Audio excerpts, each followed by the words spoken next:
quickly.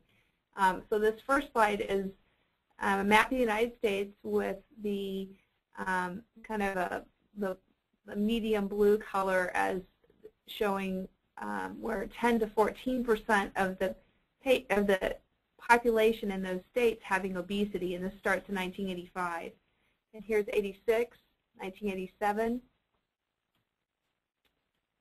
And we hit 1991, and some states now have 15 to 19% of the population of their state with obesity. In 1997, we have some states with greater than 20% of obesity in them. And in 2001, we have some states now with greater than 25% obesity.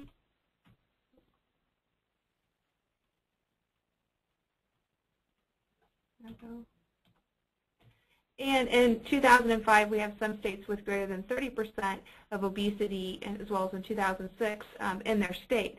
So statisticians are actually trying to calculate the date when every United States citizen will be obese. So if we don't change what we're currently doing, we're going to have a world of obesity with all of the complications that are associated with obesity going with it. In fact, the kids in the middle schools today will be the first set of children that we bury as adults will outlive them, because they're completely have grown up in a world where we have portion distortion. So what their idea of a portion size is and their idea of healthy food is completely distorted, because they have never seen what a normal size of a muffin is, or what healthy eating habits are.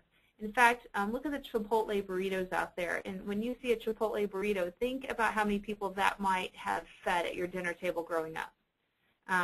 And the other day I showed a young girl a size of what an actual muffin should be versus the two-handed muffin, that weighs a couple pounds. I mean, that's not your typical and should not be your typical portion size.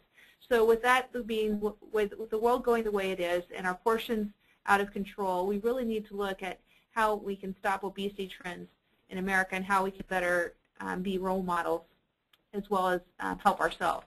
Because not all fat cells are created equal. In fact, we used to think that fat cells were just storage depots and that they would do nothing. They were highly inactive and they just stored fat. But we're actually learning that the fat around our abdomen is very active. It works actually against us. So when we're trying to be healthy, when we have these fat cells around our abdomen, it secretes markers that work against us. And here's an example of what happens when we have all the fat in our abdomen. When we have this fat that gets in our abdomen, it tucks in deep around our organs, then it pushes on our organs and it causes problems even among our organs. So this slide, there's a 100-pound difference in these individuals that's on the slide here. And you can see the yellow that represents like chicken fat, and you can see in the cavity, the abdominal cavity there where all the organs are, a lot of the chicken fat, which is surrounded by the organs on the person on the left. Not as much with the person on the right.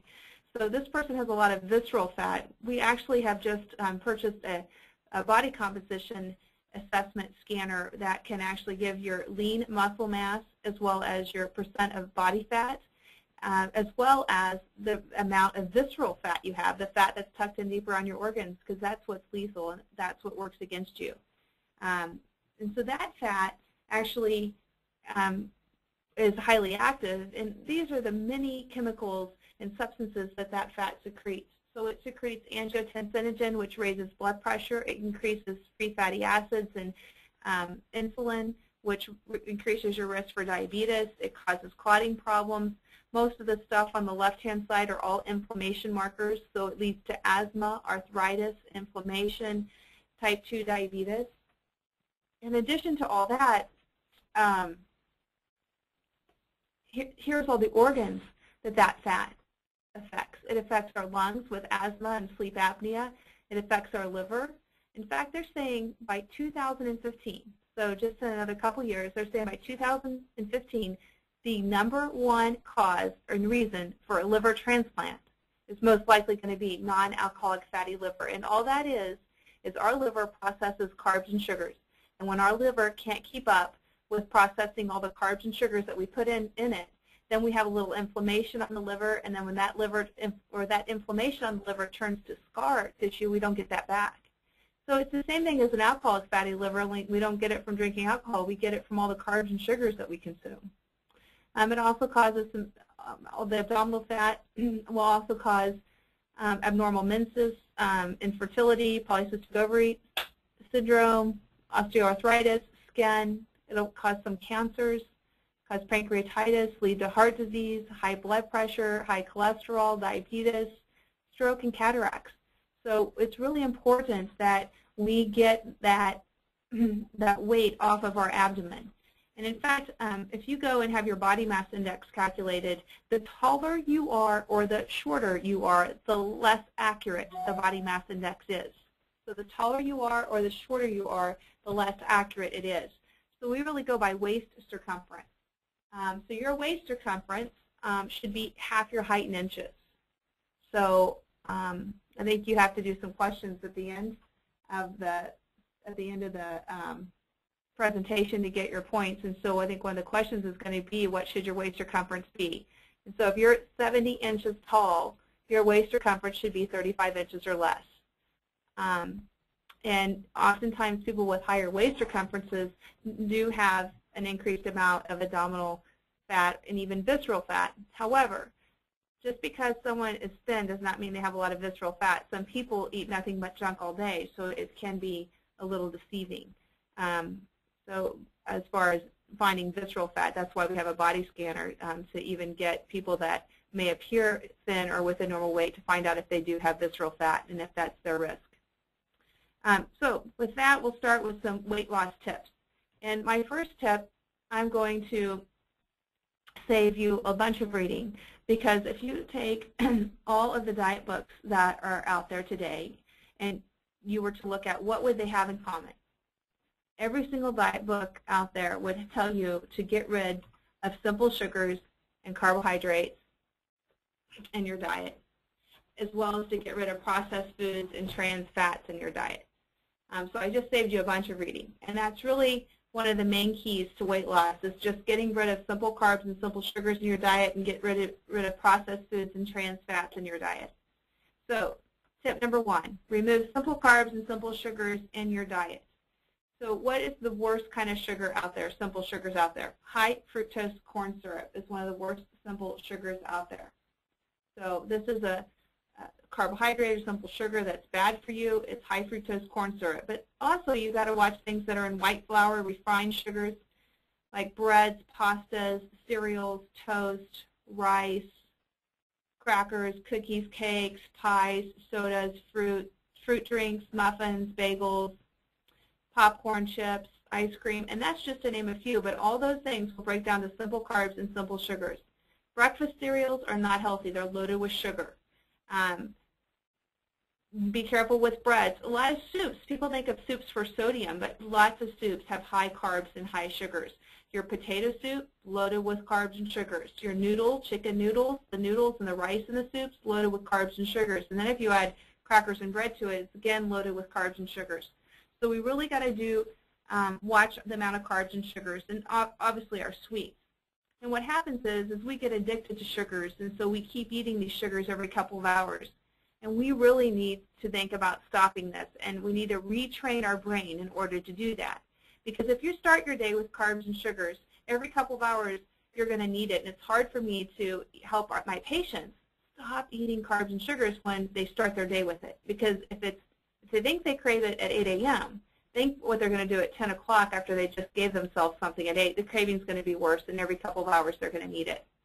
I always tell my patients, if you feed your kids Pop-Tarts and cereal in the morning at 7:30, at 9:30, 10 o'clock they're in math class, are they going to be thinking about the math problem, or are they going to be crashing down wondering what person's going to give them a piece of gum, a candy bar, or something to get their sugar up? And that's the same thing we do as adults. If we feed ourselves sugars at 7 o'clock, 9, 10 o'clock in the morning, we're going to be sipping on coffee with more sugar, having soda, having pretzel and M&M or popcorn. We're going to have to do that every couple of hours. In the Medical Plaza building where I work here at the plaza, if you go to the vending machine between 3 and 5 o'clock in the lobby, people do not need dinner. but they need a pick-me-up. They need to feed their sugar withdrawal symptoms so they can go back to their desk, work on the last couple problems of the workday, and then go home and refeed their sugar withdrawal symptoms. So they don't need dinner, but they need to feed their sugar withdrawals. So we do need to retrain our brain. We need to stop and think about what we're doing. And when we see something like this, you know, if I told someone to go have 20 tablespoons of sugar, you would say, oh, I'm not going to eat that. That's disgusting, right? That's disgusting, Becky. I don't want it.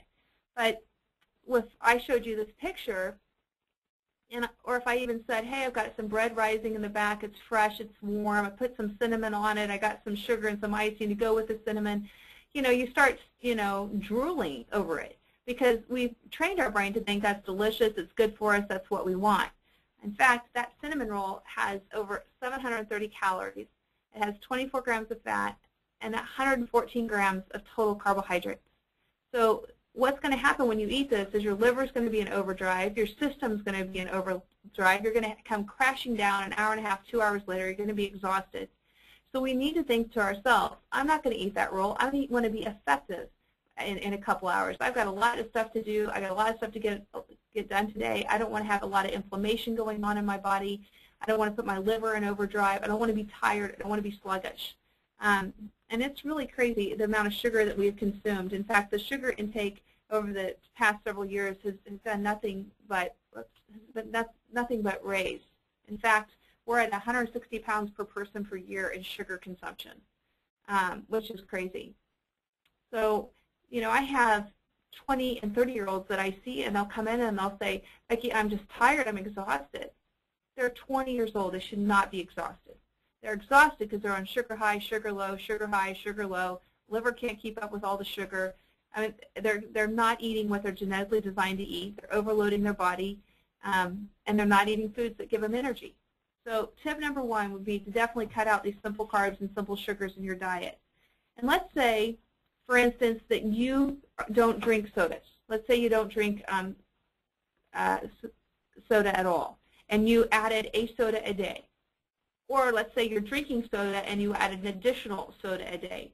When you do that, one extra soda a day, you will gain 17 pounds of weight just by adding that one extra soda a day per year. You'll increase your risk for obesity by 60%, increase your risk of diabetes by 40% just by having that one extra soda a day. And when you eat these carbs and sugars and sodas, and fruit juices, by the way, let's talk about fruit juices. Fruit juices are loaded with sugar. If somebody gave you and I 8 ounces of apple juice, okay, think about 8 ounces. It's a relatively small glass, and they gave each of us 8 ounces of apple juice. We could probably sip that in 2 or 3 big swallows, smack our lips, and say, boy, that tasted good. But we would be we'd still be just as hungry, correct? So what we'd want, so we then would still eat the same amount. If what made up that 8 ounces of apple juice was 3 apples. So if we had 3 apples sitting in front of us, could we eat 1 apple right after the next without getting somewhat full? Because in the apple, you get the fiber, the nutrients, the bulk, everything else.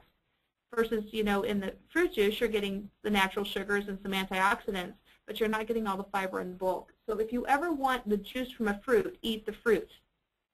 Because fruit juices are just loaded with sugar.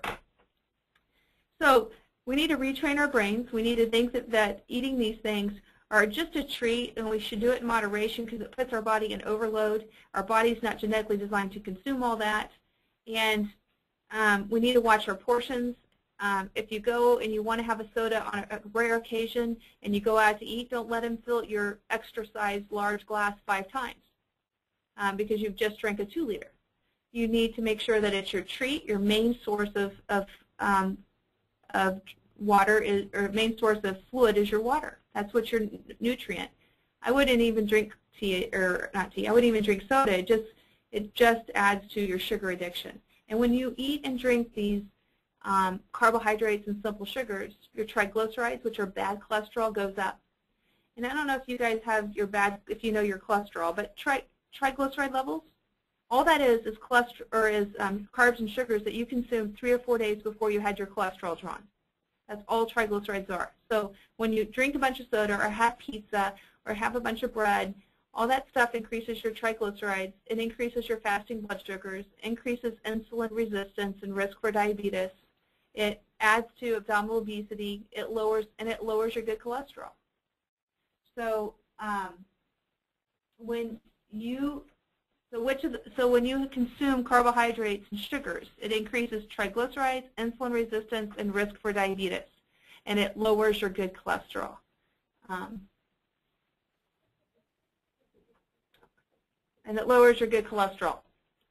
So and that's going to be one of your questions as well. What does carbohydrates and simple sugars raise? So again, we need to retrain our brain. And in fact, when I have patients that come into the wellness center to see me, and if their triglycerides are elevated, my technician knows to keep their blood tubes and hand them to me, and then I just tape it to my computer. And once I'm done consulting with the patient, I actually show them their blood tubes with a lot of carbohydrates and sugars. And so this is a patient's blood tube, and there's 3 of them here. And if you can see my pointer, the blood tube starts down here and it goes all the way to the top, and all of this is the patient's blood. And all of this is the patient's blood. So the triglycerides and the simple carbs and sugars is the white on top, and that's the fat that's in the blood tube. Again, here's the blood tube from here to here. This part down here is the actual tube, but the blood starts here, and you can see all of this is the patient's blood, and all this whitish color stuff is the fat, the triglycerides, and the carbs and sugars. And actually, it's kind of twisted here, and at the end of the visit, I could just turn this upside down, and it just kind of was solid. It kind of went sunk. So when I'm talking about this, so this is what's being pushed through the patient's arteries in their heart, but it's also what's being pushed through the little arteries and vessels in our brain. So, dementia kind of occurs the same way as when you have blockages in your brain arteries and vessels. So this is what's being pushed through there. These arteries and vessels are craving antioxidants, so things that get rid of free radicals and where they don't have to, where it's healthy for the artery wall and they don't have to work to push it through. Instead, this is a bunch of fat that the body's having to push through. So we really do need to get rid of simple carbs and simple sugars in our diet. And in fact, when we eat a bunch of stuff with simple carbohydrates, our sugar levels spike, and as it spikes, it's inflammation and disease to your artery walls, all your arteries. And it comes down, and your sugar comes down, and it's trying to heal, and then we're often on to our next inflammation disease or sugar spike.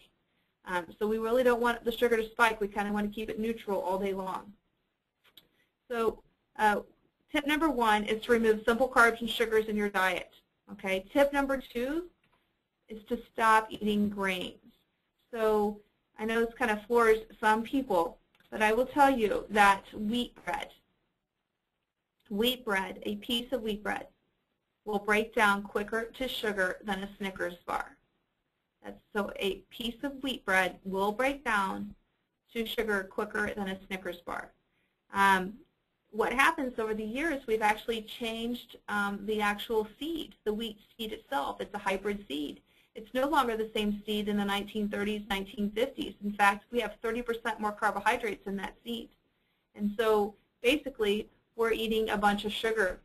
And we kind of do this crazy thing in America where it looks like, white bread's bad, so have wheat bread. Well, they both break down to sugar. Okay? Ice cream's bad, so have yogurt. Now, there's the Greek yogurt, plain Greek yogurt. It's the only yogurt we say is okay. But the rest breaks down to sugar. So it's almost like saying unfiltered cigarettes are bad, so smoke filtered. We wouldn't do that, would we? But that's kind of, we fool ourselves. We say this potato chip's baked, this potato chip isn't. Well, is it even healthy for you? Is it what your body needs? It's not what your body needs. It's not a potato chip. So we do kind of put it in our head. We justify that this is better for us than something else, but it doesn't mean that it's what we're genetically designed to eat or what we should be eating. If you'd like to learn more about how wheat bread breaks down to carbs and sugars, or wheat itself, and you'd like to learn, because wheat and carbs and sugars, they're inflammatory. All of this leads to inflammation, arthritis, asthma, allergies, and we can go on and on. So this book is Wheat Belly by Dr. William Davis, and he's got a new book out now called Lose the Wheat, Lose the Weight. And we have these healthy community forums that I have on the end of the presentation for you, but Every quarter we do a healthy community presentation, so it's free to anybody in the community who wants to come. And this one's going to be June 4th, and we actually have Dr. Davis, and he's been on the Today Show and several other big media, international media interviews. But he will be there to do a small presentation and answer your questions. It'll be him and our cardiologist, Dr. James O'Keefe. And Dr. O'Keefe has got a new book out, too, is Let Me Tell You a Story. But it's also about healthy eating and just a healthy life in general and how to have that. So number 1 is get rid of simple carbs and sugars. Number 2 is to stop eating wheat and grains, because wheat bread still breaks down to carbs and sugars, simple carbs and simple sugars. Number 3 is we need to remove processed foods and trans fats from our diet. So they're some of the worst foods on the planet. And think about the trans fats, and those are fats that, so what that is usually things in packages in the store. So they've added hydrogen to the food to make it last longer on the shelf. So that's why it's usually in packages. So it's your crackers, it's your chips. French fries obviously have some trans fats in them, and of course a donut. I always tell my patients the healthiest thing about the donut is the middle, because there is no middle, right? But we do need to be careful and think about how many of these simple carbs and processed foods and wheat that we eat all day long, because our body is having to account for that and having to mend itself after we put these terrible things into it. So definitely we got to think about how much trans fats we have and how much saturated fats we have as well. How many trans fats and saturated fats have you consumed today or even yesterday? Saturated fats, those are fats from animals.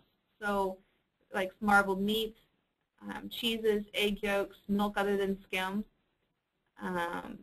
sausage, bacon, those kind of things. So kind of think about how much you have consumed. And again, we need to retrain our brain that when you see this, that you don't think, oh my gosh, I'm so hungry, that we see this and we think, man, that's inflammatory, that's artery clogging, that damages our artery walls, that raises our bad cholesterol and lowers our good cholesterol. I mean, that's how we need to see this, because that's not a healthy breakfast. In fact, what happens is we all have this system in our body, and the system in our body is called the renin-angiotensin system, and we have that. And the reason why we have that is that when we see this dog coming at us, this renin-angiotensin system activates so we don't faint. It restores our volume, it gives us vascular integrity, it raises our blood pressure, constricts the arteries so we don't faint, so we can either stand up and fight this dog off or run like heck to get away from it. That's why we have the system. It's meant for short-term activation. But then when we eat something like this, and this is a quad stacker, and I'm not for sure it's which place you get it, Hardee's or Burger King, but it's 4 beef patties, 4 pieces of cheese, 4 slices of bacon, and 4 squirts of mayo. So it's a heart attack right there waiting to happen. I mean, that's so much saturated fat in just that one, and just this one entree. But when we eat this, it's a long-term activation of that renin-angiotensin system. And when we have long-term activation, it causes plaque to form in our arteries. It thickens the artery wall, it causes clots, and it damages the artery. So it's not made for long-term activation. In fact, Dr. Vogel did a study that looked at blood flow through the artery, and this is baseline blood flow through the artery. And then the yellow is baseline blood flow through the arteries 4 hours after your high-fat meal. So after you eat a quad stacker shake and fries, I mean 4 hours after a high-fat meal, look at the difference between the blood flow in the artery. And then 6 hours after your high-fat meal, you're still not back to baseline. But oftentimes people are on to their next high-fat meal. So let's say we were going to bring a giraffe to the Kansas City Zoo. And if we were going to bring the giraffe to the Kansas City Zoo, we would want the giraffe to get along well with others, to play well, and we would want it to live a long life. So we would put it in its natural habitat. We would give it foods it's genetically designed to eat. We would put it in a natural area that would be just for the giraffe, much like where he should live and grow up in. But if we took that giraffe and we westernized it and we took him by McDonald's and fed him McDonald's and, you know, our fast food, not just McDonald's, but any fast food that's out there, and we started feeding him fast food, that giraffe would have the same problems that we have.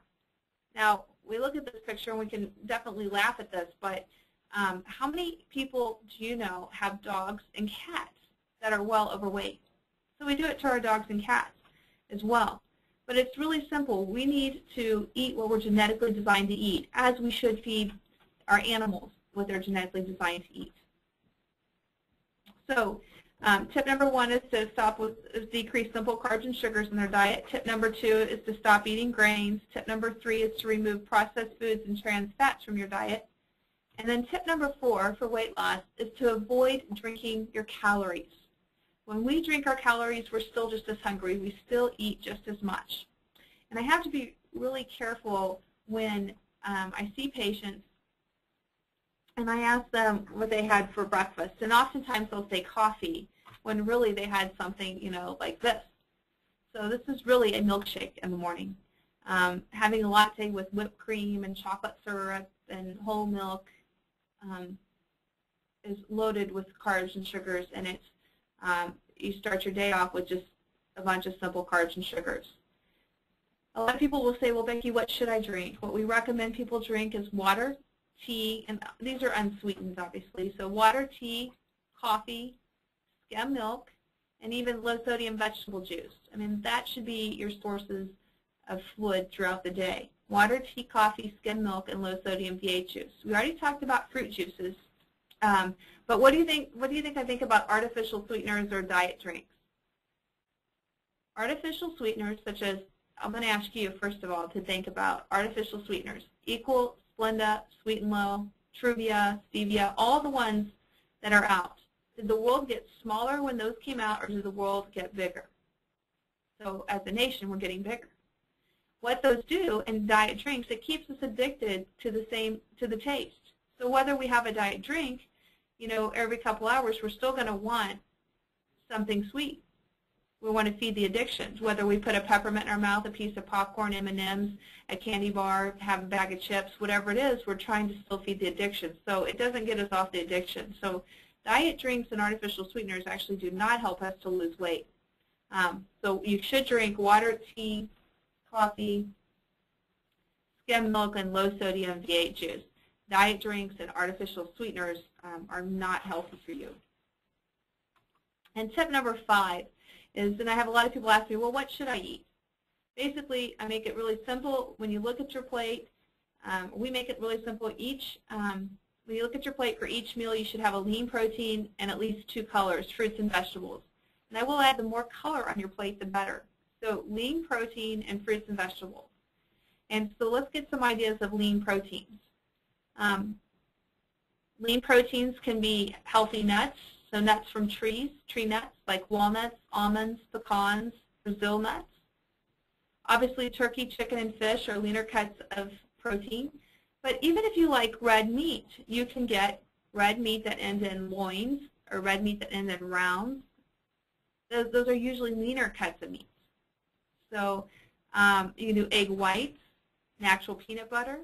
You can do a whey protein. You can get a whey protein powder and sprinkle it in a shake, or have a whey protein drink. Non-fat cottage cheese. And then if you get the non-fat plain Greek yogurt, all of those are excellent examples of some lean protein. And again, we need to still avoid pastries and sugary foods. On the lean proteins, a lot of people will say, well, what is my serving? How much of this should I have? And I have a friend, and her name is Denise, and she's 5 foot, and I'm 5'10", and we go out to eat about once a quarter. And if we were to order the same meal at the same restaurant, would they bring us the same amount, or would they bring her less because she's 5 foot and me more because I'm 5'10"? The restaurant's going to bring us the same dish. If we ordered the same dish, they'll bring us the same dish with the same amount, because she would feel cheated if she didn't get as much as I had. So the restaurant is not going to set your portion size for you. So therefore, you need to know your portion before you go into the restaurant, because it doesn't matter if a 70-pound person ordered that meal or if a 250-pound person orders that meal, the serving size is still going to be the same. So you really need to set your serving size in your head before you go in there, and you need to set your serving size. Now, for protein, we carry the portion size with us. It should be the size of the palm of your hand, and the width of it should be like the second knuckle on your pinky. That should be the width. So always think you should have one lean protein and at least 2 colors, and we need to always rate our plates. Are we loaded with color? And I say that because every color has a unique nutrient value that our body needs. And we really should get the color of the rainbow, the full color of the rainbow by the end of the day. But I first start out with, let's just get some color in your diet if you're not doing it already. We do recommend, for your color, we recommend 4 servings of fruit a day. And I don't recommend really more than 4 servings, because what I don't want you to do is do 30 servings of fruit to get all your sugar. But 4 servings of fruit a day is recommended. So what constitutes a serving? Half a cup is a serving of fruit. So it's half a cup of grapes, a half a cup of watermelon, half a cup is a serving. Now, things like apples and oranges, it's tennis ball size is a serving. So tennis ball size apple, tennis ball size orange is a serving. Banana is 2 servings. Half of a banana is 1 serving. And vegetables, you can have, for vegetables, I want you to at least have 4 servings of vegetables a day. But if you're hungry, you can have all the non-starchy vegetables you want. You can eat forever all the non-starchy vegetables you want, meaning red, green, yellow bell peppers, radishes, cucumbers, celery, broccoli, cauliflower, zucchini, squash, green beans. But you can have all those you want. The vegetables to be careful of are potatoes, corn, and peas. So you should have a lean protein and at least 2 colors, fruits and vegetables, and the more color the better on your plate. So those are the 5 tips, but I also want to add just one other thing about what I would recommend that you do every day. Because if I told you that I had a pill that would decrease your body weight, that would lower your bad cholesterol, that would raise your good cholesterol, the same pill would decrease your blood pressure, decrease your blood sugars, and help to prevent diabetes in your life, that would decrease clots, would decrease insulin resistance. If I told you I had a pill that did all that, it wouldn't matter what formula it's on, everybody would want to take that pill. And it's interesting because we all have this available to us, and it's exercise. So exercise, it decreases your body weight, it decreases the bad cholesterol, raises the good, lowers the blood pressure, lowers the blood sugar, lowers the heart rate, prevents clots, and increases insulin sensitivity and or reduces insulin resistance. So it's very important we get exercise in. A lot of people that I see, a lot of my patients, think, oh, I have to spend an hour of their day plus, an hour and a half, 15 minutes going to the gym, doing this big, workout session for an hour and 15 minutes home. I don't even want you to do that. If you don't exercise at all, I'd like for you to get in at least 10 or 15 minutes of walking every day. Just make it a priority, 10 to 15 minutes. It'll make a big difference in your life, even if you just do 10 or 15 minutes. We'd like to see you doing at least 30 minutes most days of the week. And if you're already doing an exercise regimen, such as walking for 30 minutes or cycling for 30 minutes, I want you to change it up a little bit. What I would recommend is that you do your brisk pace, your brisk pace for 5 or 6 minutes, and then if you're walking for 30 seconds to a minute, go as fast as you can without running, and then return to your brisk pace after that for 5 or 6 minutes, and alternate every 5 or 6 minutes doing 30 seconds to a minute of walking as fast as you can without running. And if you cycle, go as fast as you can for 20 seconds about every 5 to 6 seconds, because that helps to keep you more fit, and that helps to really get your heart pumping. If you're walking the same distance every day and have done so for the past couple years or the past year, you're not necessarily staying fit, but you are going through the motions of exercise, which is much more beneficial than had you not. But kind of do a little bit of intervals in your exercise. And it's important that we make these changes because, like I said, our kids are growing up with a whole different idea of what healthy is or what healthy is made up of. And so it's up to us to change our American lifestyle. If not, we're all going to be looking like this all together on the couch. So next, I've got a couple of questions I'm going to go over, see how well you're paying attention, and then I've got 3 case studies of true patients that have come in, and you'll be able to critique their diet history, and we'll go from there. So what should each of your meals consist of? 2 proteins and 1 color, 2 vegetables and 1 fruit and 2 carbohydrates, 1 protein and 2 colors, which are fruits or vegetables. And I have to put that in there because some of my patients will ask if M&Ms count. And 2 proteins and 1 vegetable. And it's C, it's 1 protein and 2 colors, fruits and or vegetables. The next question is approximately 25% of calories consumed by Americans are from beverages, food, chocolate, or none of the above. What would you guess? They're consumed by beverages. And since I have chocolate on here, I'm going to talk to you just a little bit about chocolate. Dark chocolate has powerful antioxidants in it, and that's what's healthy with the dark chocolate is the antioxidants. Now, that being said, those antioxidants are the same antioxidants that's in tea.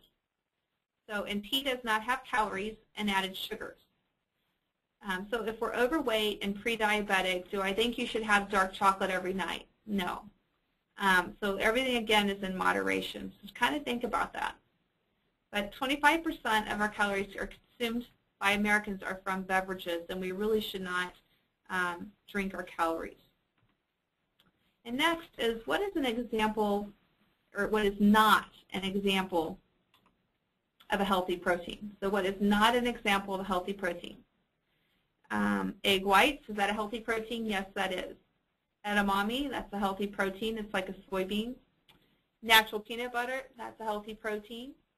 Almonds, that's a healthy protein. But barbecue wings, would you say that was a healthy protein? No, barbecue wings is not a healthy protein. And a lot of barbecue sauce, a lot of people don't know that, but barbecue sauces and ketchup, just loaded with sugar, let alone the sodium in it, but it's also loaded with sugar.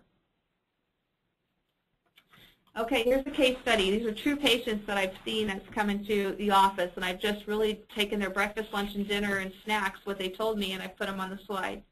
So this patient has a latte, vanilla latte from Starbucks with a cookie for breakfast.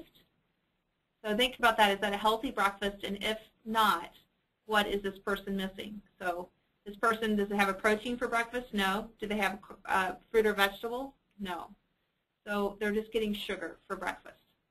So lunch is salad, and I didn't write down or get from them if they had protein on their salad, but they have salad with whole grain bread, which the whole grain bread is going to break down to sugar.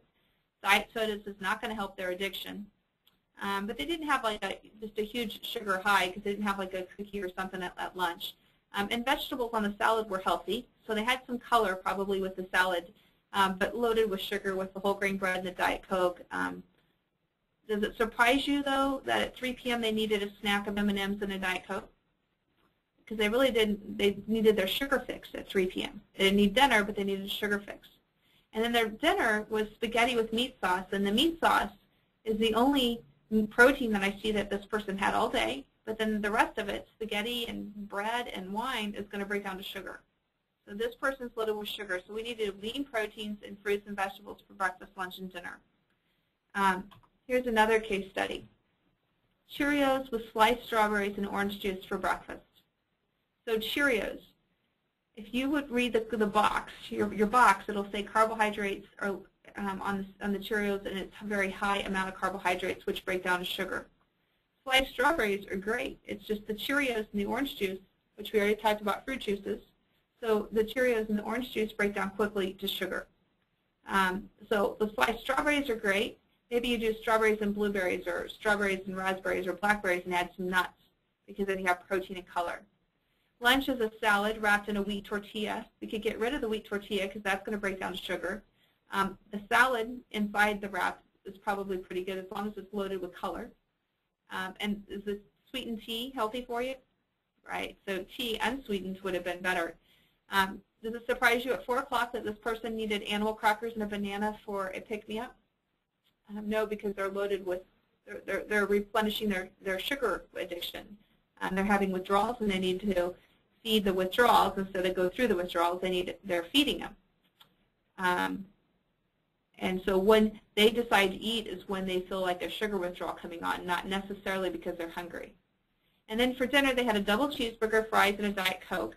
So they got some sugars with the bun on the cheeseburger, the fries. But prior to bed, they had a small bowl of vanilla ice cream. So it doesn't surprise me they needed the ice cream before they went to bed because they are addicted to sugar. And the last one, this one for breakfast had 2 eggs, 2 sausage patties, whole wheat toast, and orange juice. So the 2 eggs is not bad. Egg whites is the healthy protein. Yolk is the cholesterol. So just don't have more than 3 to 4 yolks a week. So they could have had 2 eggs. Sausage patty is just loaded with bad, terrible fats for you. But 2 eggs, I'd get rid of the toast and the orange juice, but 2 eggs and have and maybe make an omelet and put a bunch of vegetables in it, or have a bunch of fruit on the side with the eggs. Lunch was Taco Bell or Big Mac with fries and Coke. Of course, that's going to have more bad fats and carbs and sugars. And again, a Snicker bar and chips, does that surprise you at 3 to 4? And dinner was 3 or 4 beers or bourbon and Coke and steak and potatoes. So loaded with carbs and sugars again at dinner. And if you noticed in all these, people's snacks, if you look back at all the snacks, like the Snicker bars and chips on this one and the prior one, animal crackers, banana was good, but animal crackers, and then M&Ms, people are changing snacks for treats and desserts. I mean, snacks should be lean protein and fruit and vegetable. They should be healthy, which is what we grew up on. I read this in Clinical Advisor in March 2008. I found it right on and very fascinating, and it was to be as lean as possible with a normal range of body weight, to be physically active as part of everyday life, to limit consumption of energy-dense foods and avoid sugary drinks, to eat foods of plant origin, to limit red meat and processed meat, to limit alcoholic drinks, to limit consumption of salt, and to aim to meet nutritional needs through diet alone. And what I found fascinating about this was the title of the article, and it was Dietary Strategies for Preventing Cancer. So some of the tips that I gave you today not only will help prevent heart disease and help you with weight loss and optimal health, but it also helps prevent dementia and some cancers. So here's the 5 tips. Remove simple carbs and sugars from your diet. Stop eating grains. Remove processed foods and trans fats from your diet. Avoid drinking your calories. And each meal, and even for snacks, you should have one protein, a lean protein, and at least 2 colors, fruits and vegetables. For a full handout on 12 tips for permanent weight loss, you could go to our website at cardiowellnesscenter.org, and under resources, I have all of our patient handouts there. But here's some other tips that would help you with permanent weight loss as well. And I discussed most of them throughout the presentation, except for, if you really want to work on weight loss, you do need to weigh yourself regularly, and you do need to keep healthy snacks in your home. And there is a handout there that gives you ideas for healthy snacks as well, and that's again at cardiowellnesscenter.org. And for those of you that would like to attend our Healthy Happy Hour, again, we have them every quarter. This will probably be the biggest one yet because we have Dr. Davis from Wheat Belly, from the Wheat Belly books, coming into town to answer your questions. So you can listen to his presentation and answer your questions. This is all going to be on diet and weight loss and how to optimize your health. And Dr. O'Keefe, our cardiologist here at St. Luke's Cardiovascular Consultants, and he's an author of the book, Let Me Tell You a Story, as well as the Forever Young Diet and Lifestyle book. They'll both be there to do a short presentation and answer your questions. That will also eventually be on our website. We don't have it up on the website yet, but we'll put that up on the website as well. And we do need to have RSVPs. There's a reception ahead of time where we'll have lean proteins and fruits and vegetables available for you, as well as coffee, tea, and wine. So that'll happen between 5:30 and 6:15. And the rest will be the presentations. And I don't know if you guys are aware, but Cardiotabs has a discount for just the Hallmark employees. And so if you go to Cardiotabs and use the code Hallmark, you can save 15% on your Cardiotab order. And one of the products from Cardiotabs that I recommend a lot is Cardio Tea. And Cardio Tea helps to naturally speed up your metabolism. It's got the catechins in it from drinking green and black tea. It's a mix, and that helps to speed up your metabolism. It helps to get rid of that extra belly fat, and it also lowers your bad cholesterol, your LDL cholesterol, and it's powerful an antioxidant, so it boosts your immune system. I take it. I think it's healthy for you on many levels, not just, you know, getting rid of belly fat, but also, like I said, boosting the immune system and lowering your bad cholesterol. But don't forget to use your code, because that's something special that Cardiotabs have done just for you, is to give you a 15% discount. And if you order online or you call them in, just use the word Hallmark. And I hope you eat for your health, because your life depends on it. And one of the mentors I had here is the late Dr. Bob Kahn, and he used to tell me, Becky, if people would just eat for health, they will develop a healthy taste. And that's really why we're eating. We're eating for our health. We're not eating for pleasure. I mean, that's not why we eat. We eat to actually feed our organs. So think about what you're eating, and have you fed your organs today? Thank you. Thank you very much, Becky. Looks like we got a couple more minutes for some Q&A, as people have been writing in throughout the webinar. So you mentioned earlier that you're not a big fan of recommending grains. What do you think about whole grains, such as brown rice or quinoa? Well, I'm not necessarily fond of brown rice. Quinoa is pretty healthy for you, but again, it will break down to sugar. But if you're going to look at, you know, what's healthy, your quinoa is pretty healthy. Your still cut cooked oatmeal is healthy as well. Barley is another healthy one. So barley, quinoa, still cut oats. But if you're trying to lose weight and you're eating oatmeal every morning, that's not really going to help you with weight loss. And oatmeal is going to break down to carbs and sugars. So I would, if you're trying to lose weight, I would get rid of those extra carbs and sugars, and I would consume what we need just for our health, which are lean proteins and fruits and vegetables. But if you want to know, is it healthy, quinoa is a healthier grain. So is barley, so is still cut oats. Thank you. There's been that rule that talk, if you don't eat after 8 o'clock, you'll do that much better with losing weight. Is there any truth to that? I'm not. I guess it just depends. I mean, if you were eating, 500 calories after 8 o'clock and you cut out 500 calories, I mean, you're going to lose weight that way. There probably is some truth to, just because you're going to cut out your calories, whatever you're consuming. So there probably is some truth to that. I really make it simple. I mean, if you just have lean proteins and fruits and vegetables, you should be okay. If you limit yourself to 4 fruits and all the non-starchy vegetables, I mean, if you wanted to snack on broccoli, cauliflower, green beans, or red, green, yellow bell peppers at 8 o'clock at night, I mean, that's not going to add a ton of weight to you. Are organic foods, drinks, products actually healthier than non-organic? How do they stack up? Yeah, I think organic's very healthy for you. I mean, the more organic we can get, you get rid of pesticides and a bunch of the other, extra chemicals that are on there. So yes, I think organic is healthier for you, but that's not the problem in America. Is the more problem in America is eating carbs and sugars and the obesity and all that. But if we want to get in more detail, yeah, if you can buy organic, I think it's better for you. In your opinion, why is it harder to lose weight as we get older? Some of it is our metabolism slows because we're not, one, as active. Two, we are more routine as we get older too. So like when we're kids, one day we might have, a sporting event. The next day it might be a practice. The next day, it might be a vacation where you're in the car. So as kids and as we, are younger, it seems like we have less of a routine and it fools our system. But when we get a routine every day, we eat the same thing, we do the same routine, our metabolism slows down because it's not fooled. It knows what to expect. Whereas when we're kids, the metabolism is a little bit higher because we are doing different things. We might all, do a sprint one day and the next day, we might not. So some of it is our activity level. Some of it is also what we eat. when we eat things that make us tired, our activity level goes down.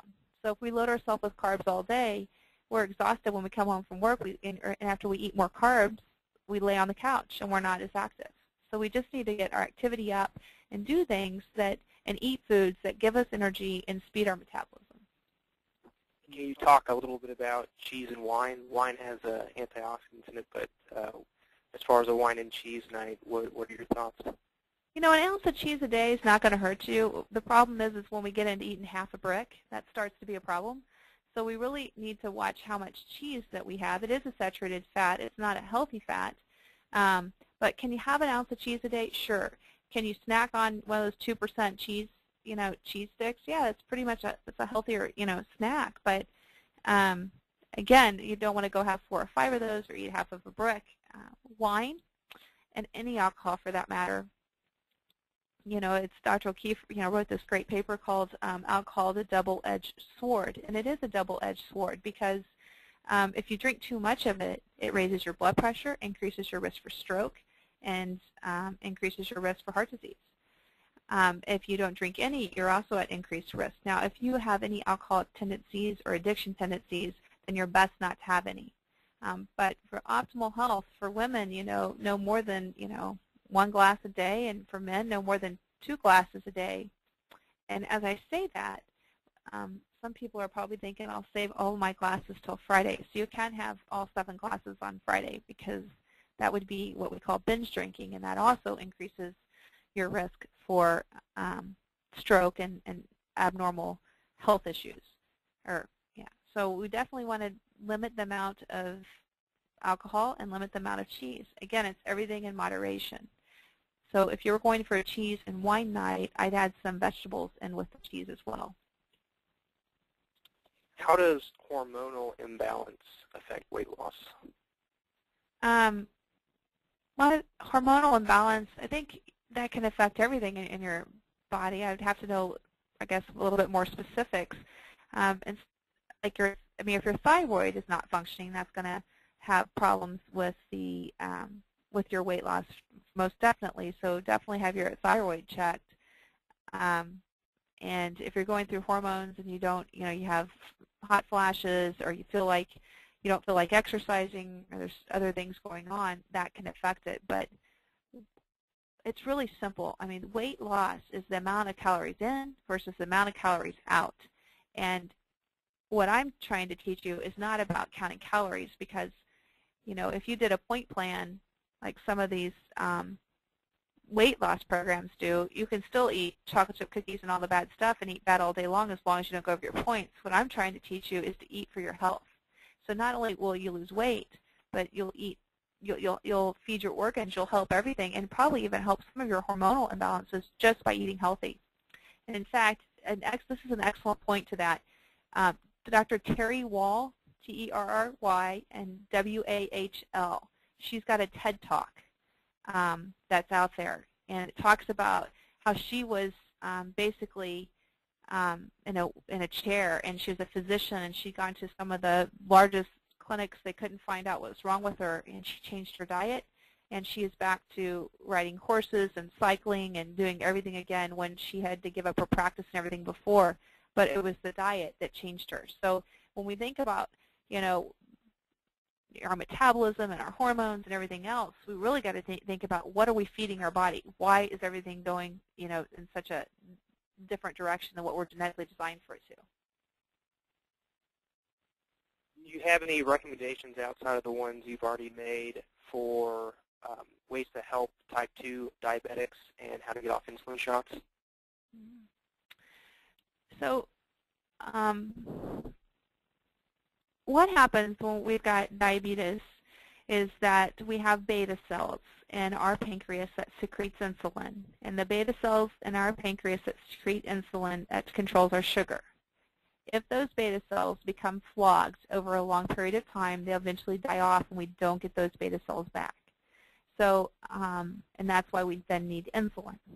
So I'm not for sure how much insulin we're talking about that someone's taking. If you're taking a lot of insulin, we probably can reduce the amount. I'm not sure we could get you off of that. Most type 2 diabetics, not all, but most, is because we let ourselves go. and we had all these carbs and sugars, and we weren't educated on, or no one told us, or we were raised, eating the wrong things. A large part of diabetes is again, lean proteins and fruits and vegetables, and it definitely is going to lower your blood sugar, and whatever beta cells that you have left, hopefully can control that. I'm not for sure, how long you've been on insulin and kind of how much you're taking, but the best bet to try to get off of it is to do lean proteins and fruits and vegetables. Now, as I say that, as you are losing weight and changing your diet, you're going to have to work with your endocrinologist or your physician or nurse practitioner or provider who's giving you the insulin, because your sugar levels are going to be lower and you're going to have to adjust it. But I do not want us to have to eat carbs and sugars to feed our insulin or to feed our medicine. I want to adjust the insulin or the medicine based upon what you eat. Because the diet and the recommendations I'm giving you is a lifestyle for health, and it doesn't really matter kind of if you've got diabetes or not diabetes. This is just what everybody should have.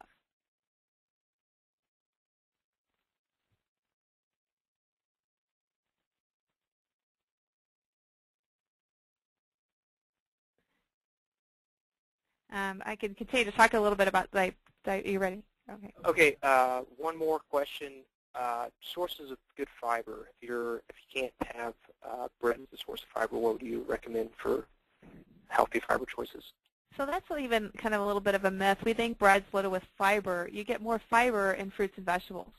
So tons of vegetables. The more vegetables you need, the more fiber. If you need to have like a scoop of Metamucil, and some water or whatever during the day, I guess you could have that. But again, you get plenty of fiber in fruits and vegetables. We have just gotten so far away from eating vegetables and fruits that our fiber in our roughage is down, and we only think of bread as fiber. But no, if you would substitute that bread for, for a cup of vegetables or 2 cups of vegetables, you're going to get plenty of fiber. All right, Becky, thank you very much for your participation. I think everyone had a great time and enjoyed hearing all the healthy tips.